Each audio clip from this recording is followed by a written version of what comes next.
ہمیشہ سے یہ اصول رہا کہ اچھے اچھوں کو تلاش کرتے ہیں اور برے بروں کو تلاش کرتے ہیں۔ حضرت مالک بن دینار مشہور اللہ کے ولی ہیں، جب واصل باللہ ہوئے تو اللہ تعالیٰ کے محبوبوں کو تلاش کرنا شروع کر دیا، کیونکہ جیسا انسان ہوتا ہے ویسے انسانوں کو تلاش کرتا ہے نا۔ تو کسی شخص نے کہا جی کہ آپ حضرت سعد بن مجنون سے کیوں نہیں ملے، وہ جو دیوانہ ہے؟ آپ نے فرمایا جسے لوگ دیوانہ پاگل سمجھتے ہیں اس کو کہہ رہے ہیں آپ؟ انہوں نے کہا جی۔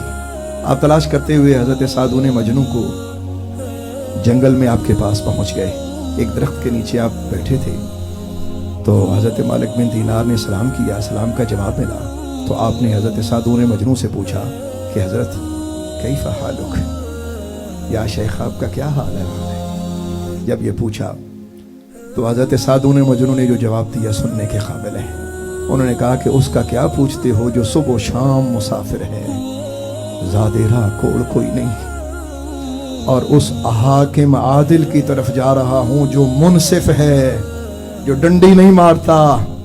یہ کہنا تھا کہ حضرت سعد بن مجنون زار و خطار رونے لگ پڑے، حضرت مالک بن دینار بھی رونے لگ پڑے۔ یار ایک گل وہ لوگ چنگا ویلا سے لوگ روندے نہ روندے سے، کوئی اللہ والا روندا سی نہ تو لوگ بہ کے نہ رویا کردے سے۔ اب ایک اللہ والا رو رہا ہوتا ہے، سب تماشا دیکھتے۔ اور یہ بھی آج کے دور میں پرابلم ہے، یہاں الفاظ اور معانی موجود ہیں لیکن لوگوں احوال اور کیفیات غائب ہو چکی ہیں۔ الحمدللہ تعالی میں نے اس ہستی سے پڑھا ہے کہ جو الفاظ معانی کے ساتھ ساتھ کیفیات بتایا کرتے تھے، اور جب بھی سرکار دو عالم علیہ السلام کی وہ حدیث طیبہ آنی کہ جس میں آقا کریم علیہ السلام پہ گریہ طاری ہوتا، تو خدا کی قسم آپ زاروں کے تار رویا کرتے تھے۔ اور ہم نے پوچھنا کہ حضور آپ کیوں روتے ہیں؟ فرمایا نبی پاک رو رہے ہیں تو میں چپ کر کے بیٹھ جاؤں۔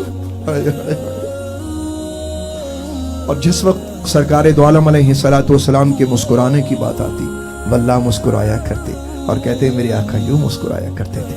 تو بھائیو آج احوال اور کیفیات کی تلاش ہے، یہ ہمیں تلاشنی ہے، ان کو ڈھونڈنا ہے۔ تو حضرت سعد بن مجنون اور حضرت مالک بن دینار دونوں رو رہے ہیں۔ اب حضرت مالک بن دینار کہتے جب میں نے ان کو روتے دیکھا تو میں نے پوچھا حضرت آپ روتے کیوں ہیں؟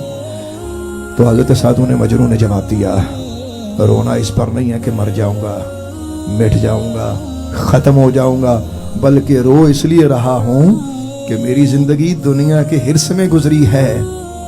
لوگوں یہ بات کون کہہ رہا ہے؟ جو اللہ کے عشق میں دیوانہ ہو گیا ہے، یہ وہ شخص بات کہہ رہا ہے کہ میری زندگی حرص میں گزری ہے۔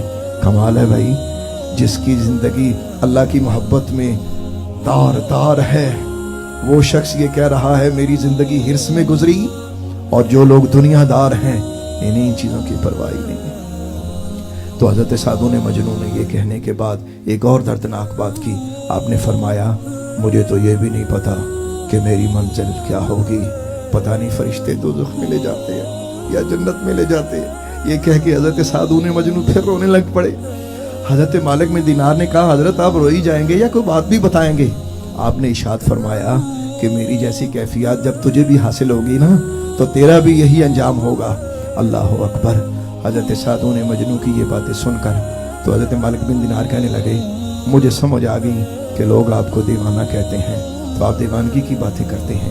سعد بن مجنون کہنے لگے کہ آپ بھی لوگوں کی طرح مجھے سمجھنے لگے، میں دیوانہ کوئی نہیں، میں بڑا دانا ہوں۔ فرق یہ ہے کہ لوگ الفاظ اور معانی کی بات کرتے ہیں، کیفیات تک نہیں جاتے۔ میں نے کیفیات کو پا لیا۔ میں نے جب سے پڑھا اور سنا کہ نبی کریم علیہ السلام نے فرمایا اذکر اللہ حتی یقولوا مجنون، کہ اللہ کا ذکر اتنا کرو کہ لوگ تمہیں دیوانہ کہیں۔ لوگ کہتے ہیں دیوانہ ہوندا کوئی نہیں، میں کیا بھی تو دیوانہ ہو بھی گیا۔ اور میرے بھائیو یہ بہت بڑی منزلوں کی باتیں، لیکن میری بات سنو۔ حضرت سعد بن مجنون نے جب یہ بات کہی نا تو حضرت مالک بن دینار کہتے مجھے یقین آ گیا کہ یہ اپنے زمانے کا سب سے عقل مند انسان ہے۔ اللہ اکبر۔ کہنے لگے کہ میں جانا ہے، میں نے جان لگے کو نصیحت ہی کرتے ہو۔ کہنے لگے مجھ سے اگر نصیحت سننی ہے تو پھر سنو، قم من الناس جانبا، لوگوں سے الگ ہو کر زندہ رہنا شروع کر دے،